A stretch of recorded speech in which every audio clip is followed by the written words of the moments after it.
1 हफ्ते पहले ही शादी की सिल्वर जुबली मनाई है हमने। इन सालों में मुझे कभी लगा ही नहीं, या आप इसे यूँ कह सकते हैं कि मैंने कभी इस सवाल को उतनी अहमियत नहीं दी। कमाल है, अब यह भी कोई पूछने जैसी बात है, वह भी पत्नी से कि तुम कैसी हो। बड़ा ही फजूल सा प्रश्न लगता है मुझे यह, हंसी आती है। अब यह चोंचलेबाजी नहीं तो और क्या है।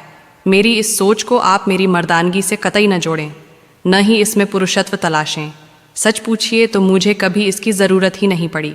मेरा नेचर ही कुछ ऐसा है। मैं औपचारिकताओं में विश्वास नहीं रखता। पत्नी से फॉर्मेलिटी नो वे।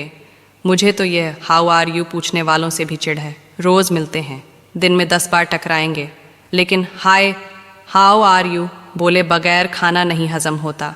अरे अजनबी थोड़े ही हैं। मैं और आशा तो पिछले 24 सालों से साथ में हैं। एक छत के नीचे रहने वाले भला अजनबी कैसे हो सकते हैं। मेरा सब कुछ तो आशा का ही है। गाड़ी, बंगला, रुपया पैसा, जेवर, मेरी fixed deposit, shares, mutual fund, bank accounts, सब में तो आशा ही नॉमिनी है। कोई कमी नहीं है। मुझे यकीन है आशा भी मुझसे यह अपेक्षा न रखती होगी कि मैं इस तरह का कोई फालतू सवाल उससे पूछूं। आशा तो वैसे भी हर वक्त खिली खिली रहती है, चहकती फुदकती रहती है। 50वां सावन छू लिया है उसने, लेकिन आज भी वही फुर्ती है, वही पुराना जोश है शादी के शुरुआती दिनों वाला। निठल्ली तो वह बैठ ही नहीं सकती। काम न हो तो ढूंढ कर निकाल लेती है, बिजी रखती है खुद को। अब तो बच्चे बड़े हो गए हैं, वरना एक समय था जब वह दिन भर चक्कर घिन्नी बनी रहती थी। सांस लेने की फुर्सत नहीं मिलती थी उसे। गजब का टाइम मैनेजमेंट है उसका। मजाल है कभी मेरी बैड टी लेट हुई हो, बच्चों का टिफ़िन न बन पाया हो, या कभी बच्चों की स्कूल बस छूटी हो। गर्मी हो, बरसात हो या जाड़ा, वह बिना नागा किए बच्चों को बस स्टॉप तक छोड़ने जाती थी। बाथरूम में मेरे अंडरवियर, बनियान टांगना, रोज़ टॉवेल ढूंढकर मेरे कंधे पर डालना, और यहाँ तक कि बाथरूम की लाइट का स्विच भी वही ऑन करती है। ऑफिस के लिए निकलने से पहले टाई, रूमाल, पर्स, मोबाइल, लैपटॉप आज भी टेबल पर मुझे करीने से सजा मिलता है। उसे चिंता रहती है कहीं मैं कुछ भूल न जाऊं, ऑफिस के लिए लेट न हो जाऊं। आलस तो आशा के सिलेबस में है ही नहीं। परफेक्ट वाइफ की परिभाषा में एकदम फिट। कई बार मजाक में वह कह भी देती है, मेरे 2 नहीं 3 बच्चे हैं। आशा की सेहत, टच वुड, वह कभी बीमार नहीं पड़ी इन सालों में। सिर दर्द, कमर दर्द आसपास भी नहीं फटके उसके। 1 पैसा मैंने उसके मेडिकल पर अभी तक खर्च नहीं किया। कभी तबीयत नासाज हुई भी तो घरेलू नुस्खों से ठीक हो जाती है। दिवाली की शॉपिंग के लिए निकले थे हम।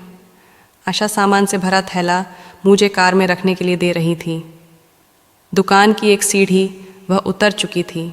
दूसरी सीढ़ी पर उसने जैसे ही पांव रखा फिसल गई, जमीन पर कोहनी के बल गिर गई। चिल्ला उठा था मैं, देख कर नहीं चल सकती, हरदम जल्दी में रहती हो। भीड़ जुट गई जैसे तमाशा हो रहा हो। आप डांटने में लगे हैं, पहले उसे उठाइए तो। भीड़ में से एक महिला आशा की ओर लपकती हुई बोली। मैं गुस्से में था। मैंने आशा को अपना हाथ दिया ताकि वह उठ सके। आशा गफलत में थी। मैं फिर खींच उठा। आशा, सड़क पर यूं तमाशा मत बनाओ, स्टैंड अप, कम ऑन, उठो। पर वह उठ न सकी। मैं खड़ा रहा। इस बीच उस महिला ने आशा का बायां हाथ अपने कंधे पर रखा, दूसरे हाथ को आशा के कमर में डालती हुई बोली, बस बस थोड़ा उठने के लिए जोर लगाइए। वह खड़ी हो गई। आशा के सीधे हाथ में कोई हलचल न थी। मैंने उसके हाथ को पकड़ने की कोशिश की। वह दर्द के मारे चीख उठी।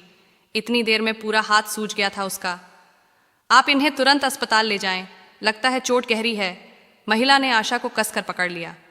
मैं पार्किंग में कार लेने चला गया। पार्किंग तक जाते जाते न जाने मैंने कितनी बार कोसा होगा आशा को।